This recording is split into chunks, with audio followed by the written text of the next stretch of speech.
पिंपरी प्रकरणामुळे तर ते आणखीनच समोर आलं. मात्र स्थानिक पातळीवरचे कार्यकर्ते याला राजी होतील का आणि तशी खबरदारी घेतील का? हे बघा, आमचे तिन्ही पक्ष महायुतीमधले जे प्रमुख पक्ष आहेत, आमचे घटक मित्र पक्ष सुद्धा बरोबर आहेत, परंतु भारतीय जनता पक्ष हा शिस्तबद्ध पक्ष आहे, शिवसेना हा शिस्तबद्ध पक्ष आहे, राष्ट्रवादी काँग्रेस पक्ष सुद्धा शिस्तबद्ध पक्ष आहे. एकदा पक्षाच्या वरिष्ठ नेतृत्वाचा निर्णय झाला की खालच्या कार्यकर्त्यांमध्ये जरी मतभेद असले, नाराजी वगैरे काही असली, तरी ती शिस्तबद्ध पक्षामध्ये ते कार्यकर्ते पक्षाचा आदेश म्हणून पाळतात आणि पक्षाच्या आदेशाचं 100% अंमलबजावणी करतात.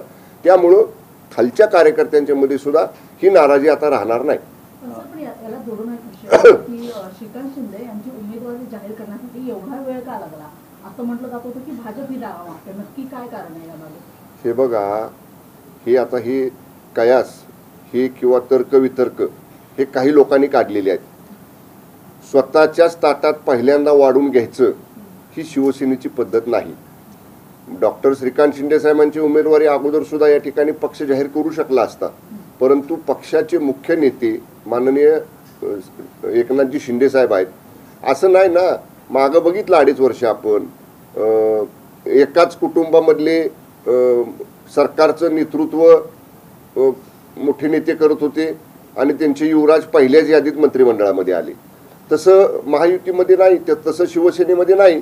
आधी कार्यकर्त्यांचा मान सन्मान करायचा, आधी कार्यकर्त्यांचा विचार पहिल्यांदा करायचा आणि आपल्या परिवारातल्या, आपल्या कुटुंबातल्या, आपल्या लोकांचा विचार नंतर करायचा. ही नेहमीची पद्धत आहे. पहिलं माझ्याच ताटात वाढवून घ्यायचं आणि दुसऱ्यांची ताटं मोकळी ठेवायची, ही शिवसेनेची काम करण्याची पद्धत नाही.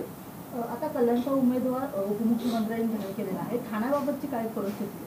ठाण्यावर सुद्धा रामटेक असे काही मतदारसंघ जे आहेत तिथे अजून उमेदवारी जाहीर झालेली नाहीये. काही स्थानिक पदाधिकारी असतील किंवा स्थानिक जे काही नेते आहेत त्यांच्यामध्ये सुद्धा बोलणी सुरू आहेत.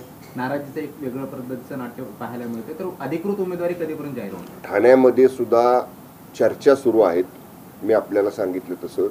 आणि पहिल्यांदा मी सांगेन आपल्याला, आम्ही सुरुवातीपासून म्हणतोय, शिवसेना धनुष्यबाणाच्या चिन्हावर 2019ला ज्या जागा लढल्या त्या जागेवरचा आमचा आग्रह कायम आहे, आमचा आग्रह आहे.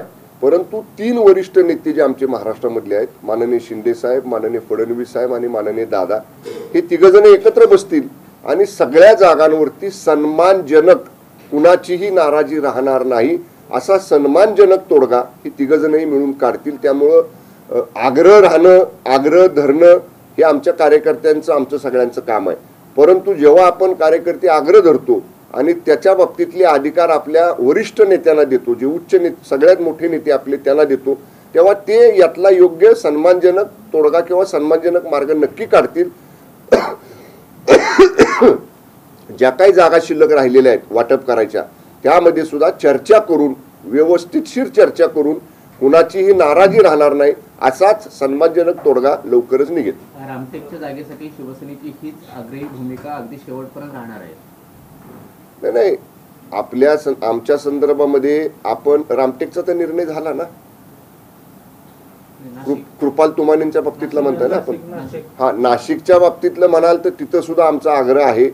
कारण नाशिकमध्ये हेमंत गोडसे साहेब आमचे विद्यमान खासदार आहेत, तिथले आमदार पक्षाचे असतील, तिथले पालकमंत्री आमचे असतील, या सगळ्यांनी माननीय मुख्यमंत्री एकनाथजी शिंदे साहेबांच्याकडे आग्रह धरलेला आहे की नाशिकची जागा ही आम्हालाच मिळाली पाहिजे. जसं आपण ठाण्याच्या बाबतीत म्हटलात तसंच नाशिक बाबतीत असेल, रत्नागिरी सिंधुदुर्ग बाबतीत असेल, शिवसेना आग्रही आहे. परंतु आम्ही जसं म्हटलं आपल्याला, आम्ही आग्रह जरूर धरू, आम्ही आमची बाजू अगदी प्रकर्षाने त्या ठिकाणी वरिष्ठ नेत्यांकडे मांडू. परंतु निर्णय हा हे 3 जण एकत्र बसून घेतील आणि निर्णय घेताना मी एवढंच सांगेन आपल्याला, सगळ्याच जागांच्या बाबतीत निर्णय घेताना कुठेही नाराजी कुणाची राहणार नाही आणि सन्मानजनक तो निर्णय असेल.